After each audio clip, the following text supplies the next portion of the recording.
Imbas peretasan sistem pusat data nasional, Komisi 1 DPR meminta penjelasan kepada Menteri Komunikasi dan Informatika serta Badan Siber dan Sandi Negara.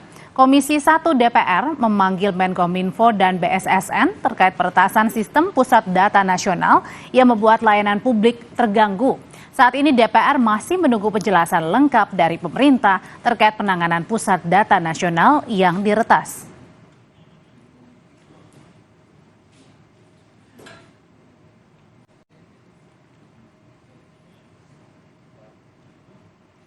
Menteri Komunikasi dan Informatika Budi Aris Setiadi menyebut serangan ransomware kepada Pusat Data Nasional berdampak pada layanan 30 kementerian dan lembaga, juga 15 provinsi. Total ada 239 instansi pusat dan daerah yang terdampak, 43 instansi tidak terdampak, beberapa layanan seperti imigrasi dan pemerintah Kota Kediri berhasil pulih. Layanan PDNS 2 per 26 Juni 2024. Instansi pengguna yang terdampak layanannya itu kementerian lembaga ada 30, provinsi ada 15, kabupaten ada 148 dan kota ada 48. Total ada 239 kementerian lembaga daerah yang terdampak. Selanjutnya instansi pengguna layanan yang tidak terdampak karena data tersimpan di PDNS 2 hanya data backup, yaitu kementerian lembaga ada 21, provinsi 1, kabupaten 18, dan kota 3, di mana total ada 43 instansi kementerian lembaga daerah yang tidak terdampak. Instansi pengguna yang berhasil recovery layanan adalah Kemenko Marves, layanan perizinan event, Kemenkumham, layanan keimigrasian, LKPP, layanan sikap, Kemenak, Sihalal, dan Kota Kediri. Pemerintah menargetkan pemulihan layanan prioritas di kementerian, lembaga, dan instansi pusat maupun daerah akibat serangan siber pada akhir Juli 2024. Sementara pemerintah juga mengupayakan pusat data nasional pulih sepenuhnya pada bulan Agustus 2024. Shortlist dan recovery layanan prioritas, Kominfo, KSO, PDNS, Kementerian Lembaga Daerah itu diharapkan sampai akhir Juli bisa kita recovery total. Selanjutnya pemulih layanan yang memiliki backup ini dilakukan oleh Kominfo, KSO, PDNS, BSSN, dan Kementerian Lembaga Daerah diharapkan akhir bulan Juli sudah selesai. Kurang dari 3 bulan sejak insiden, jadi full recovery layanan PDNS 2 KSO termasuk tindak lanjut rekomendasi hasil forensik diharapkan pertengahan Agustus 2024 sudah bisa dituntaskan. Redeploy layanan tenan itu minggu ketiga Agustus 2024. Melakukan perbaikan SOP minggu kedua Agustus 2024 dan evaluasi tata kelola PDNS. Anggota Komisi 1 DPR TB Hasanuddin mempertanyakan kinerja BSSN karena kasus serangan hacker di pusat data kembali terjadi. Politisi PDI Perjuangan ini pun juga meragukan strategi yang dilakukan BSSN karena serangan hacker kembali terjadi. Laporan nih, ya, pada halaman 26 laporan Landscape Keamanan Cyber Indonesia 2023 yang dilansir oleh Bapak ke kami itu 1.011.029 insiden. Begitu. Tetapi terusannya aja begitu. Apakah kita hanya akan melaporkan insiden itu atau melakukan upaya-upaya supaya insiden itu tidak terjadi? Itu yang pertama. Dan kemudian penyusunan strateginya seperti apa? Ya, dalam waktu kurang dari 3 bulan ini saya pengen tahu seperti apa secara clear, dan apakah sumber daya manusia yang Bapak miliki cukup tidak untuk ya memberikan protek kepada seluruh lembaga negara, khususnya masalah IT, ya, karena dalam data kami, ya, nah ini 282 instansi, ya, justru ya sudah hancur, ya, hanya 44 saja kira-kira diprediksi akan bisa kembali pulih, dan itu hanya mungkin di bawah 100%. Direktur Network and IT Solution PT Telkom Herlan Wijanarko menyebut data yang terkena ransomware sudah tidak dapat pulih atau diperbaiki. Tapi Telkom klaim tengah menyiapkan data cadangan di server atau peladan lain agar sistem bisa kembali bekerja. Herlan bilang saat ini mengidentifikasi data-data yang masih punya cadangan di tempat lain, khususnya data milik instansi pemerintah. Namun jika tidak terdapat cadangan oleh instansi yang menjadi korban serangan, Telkom menyiapkan peladan atau server yang baru. Dan rekan-rekan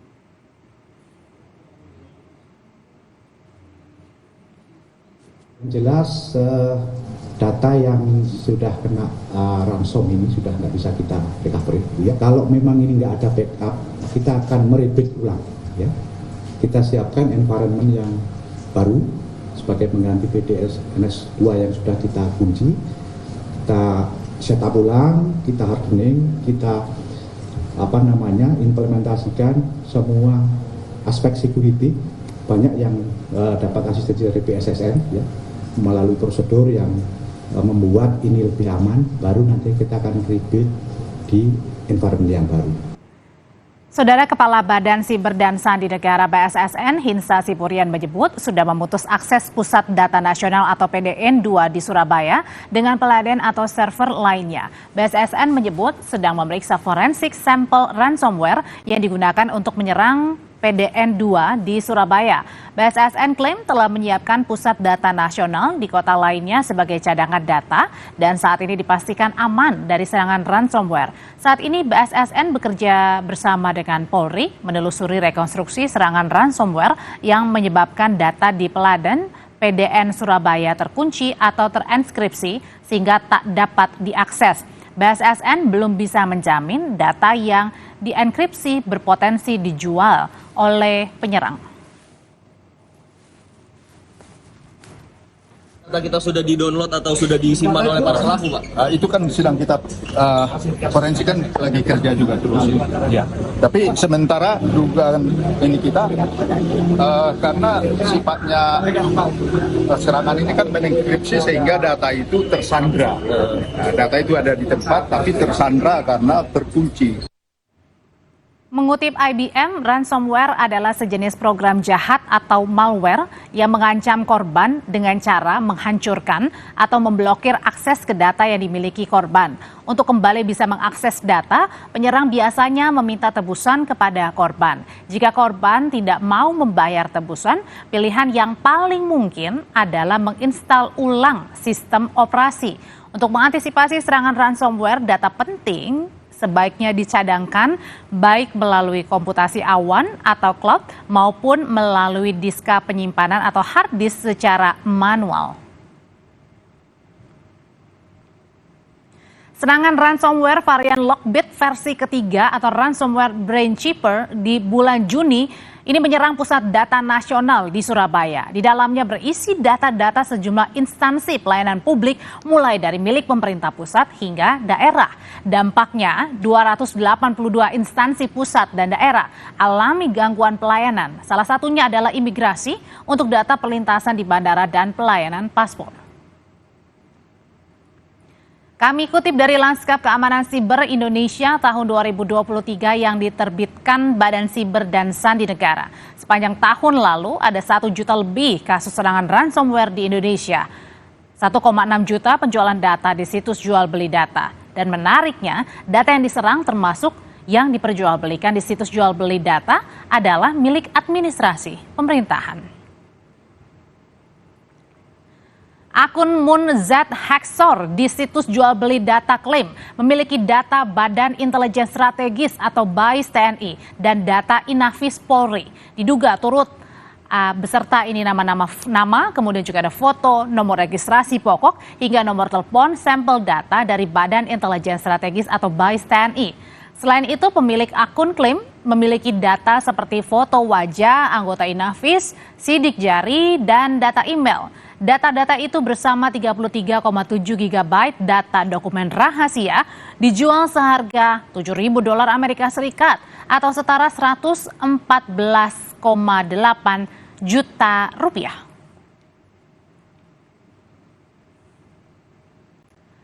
Mantan Kepala BAIS Soleman Ponto membeberkan metode yang dipakai untuk mengamankan data penting saat ia menjabat dulu. Soleman menegaskan pertahanan Indonesia dalam menangkal serangan siber cukup lemah. Saya menjabat karena kita tahu di mana kemampuan saya mempertahankan. Kalau diserang, apa yang saya lakukan? Data itu saya putus dengan signal. Jadi nggak akan, ibaratnya saya masukkan di dalam air dia. Nanti kalau butuh baru kita pakai. Sehingga di meja saya selalu ada 2 komputer.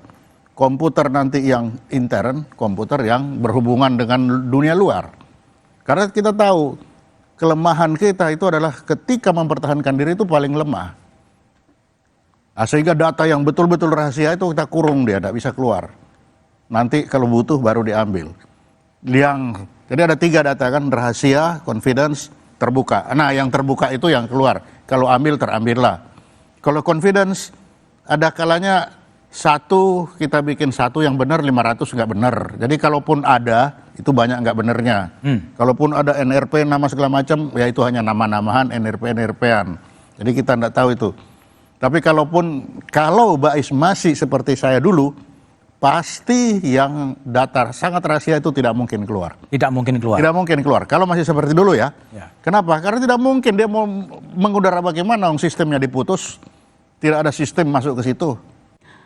Soleman juga kritik penyatuan data menjadi terpusat jika server data masih terbagi. Soleman menilai peretasan akan lebih sulit menyerang. Tadi seperti tadi, kita melanggar ilmu alam. Ilmu alam bilang jangan taruh telur dalam satu keranjang. Lah kita kumpulin semua jadi satu keranjang. Ya ini jadinya. Jadi tidak perlu pusat data itu. Ya, server dijadikan satu, begitu satu kena semua sekian banyak. Coba itu tidak dijadikan satu, terbagi-bagi. Itu akan sulit bagi peretas, sulit. Yang mempertahankan nanti kalau bocor siapa yang bodoh. Lah kalau sekarang kan semua merasa pinter karena dijadikan satu. Tapi kan maksudnya baik kan sebetulnya untuk ada pusat data semuanya bisa saling menurut siapa baik? Kan belum tentu. Interoperabilitas itu saya sendiri, ini sendiri, di-connect itu bagus. Tapi kalau ini dijadikan satu meja, satu kena di tengah, habis. Kami kutip dari laman pengadaan barang dan jasa milik Kominfo, perusahaan pemenang dari pembuatan cadangan SMSN Cloud Pusat Data Nasional sementara adalah PT Energi Jaring Komunikasi yang beralamat di Buah Batu, Bandung. Nilai kontraknya mencapai 164 juta rupiah lebih. Sementara menurut data Dirjen AHU Kemenkumham, PT Energi Jaring Komunikasi berkantor di Jalan Kartini, Jakarta Selatan. Apa saja sebenarnya penjelasan dari Kominfo soal peretasan sistem pusat data nasional? Kita sapa jurnalis Kompas TV, Niputu Trisnanda yang saat ini memantau jalannya rapat kerja bersama dengan Kemenkominfo di gedung DPR RI Jakarta atau Menkominfo. Putu, ini bagaimana dengan data yang terkunci? Apa sebenarnya upaya Kominfo selanjutnya hingga saat ini juga belum sebenarnya 100% pulih ini datanya? Ya, sampai dengan saat ini memang masih dalam agenda pendalaman ya di rapat kerja antara Kominfo, BSSN dan juga Komisi 1. Jadi jawaban-jawaban dari Menteri Kominfo sebagai punggawa dari PDN ini juga masih belum banyak yang bisa disampaikan kepada Anda. Tapi kalau tadi beberapa di awal dijelaskan memang sedikit sekali kesempatan yang kita punya untuk kemudian memiliki seluruh informasi yang tersimpan di PDN ini dipulihkan kembali. Bahkan tadi kalau mengutip bagaimana kritik dari salah satu anggota Komisi 1 fraksi PDI Perjuangan, TB Hasanuddin menyampaikan dari 282 tenan hanya 44 yang bisa dipulihkan, itu pun tidak 100%. Sebelumnya kemarin juga di kantor Kominfo ini sempat disampaikan bahwa memang ada sejumlah upaya yang dilakukan terkait dengan pemulihan, misalnya saja untuk beberapa kementerian lembaga yang membutuhkan data-data seperti yang bisa diambil dari kementerian lain, contohnya seperti Dukcapil yang sampai dengan saat ini masih aman, ini bisa kemudian menyumbang ataupun memberikan informasi-informasinya untuk digunakan di kementerian tersebut. Tetapi untuk kementerian-kementerian lain yang ternyata ini memang tidak memiliki backup, kemudian juga tidak terafiliasi dengan kementerian ataupun lembaga lain yang memiliki cadangan dan dalam kondisi aman, tentu ini menjadi PR. Nah, ini yang tadi juga diminta penjelasannya oleh Komisi 1, apa langkah konkret yang akan dilakukan oleh pemerintah. Yang menarik juga, Audrey dan juga saudara, adalah pernyataan dari anggota Komisi 1 fraksi PKS Sukamta. Ini menganalogikan cukup sederhana, tapi ini memang menjadi keresahan di publik. Bagaimana kemudian ini diibaratkan atau dianalogikan seperti masyarakat yang menitipkan data di kementerian dan lembaga yang kemudian disebut tenan oleh Kominfo. Ini diminta menitipkan data dalam sebuah loker bersama yang kemudian ketika itu ada masalah di dalamnya, ada kehilangan, ada kerusakan, koper-koper yang disimpan di dalam loker tersebut, Kominfo sebagai pengelola begitu ya, sebagai punggawa yang membawahi PDN atau Pusat Data Nasional, ini seolah-olah lepas tangan dan kemudian menyalahkan para tenan yang tidak bisa menjaga keamanan masing-masing barang yang dimilikinya. Kemudian dalam hal ini BSSN dianalogikan sebagai satpam yang hanya memberikan prediksi saja bahwa di 2024 akan banyak serangan siber yang bentuknya ransomware. Jumlahnya ini akan sangat banyak, tetapi tidak melakukan apa-apa. Padahal sebelumnya di rapat Komisi 1 ketika menyusun anggaran, salah satu highlight-nya atau tugas yang harus dijalankan oleh BSSN adalah bukan hanya memberikan prediksi, tetapi juga menjaga bagaimana siber ataupun juga keamanan siber ini bisa tetap terjaga dengan baik begitu.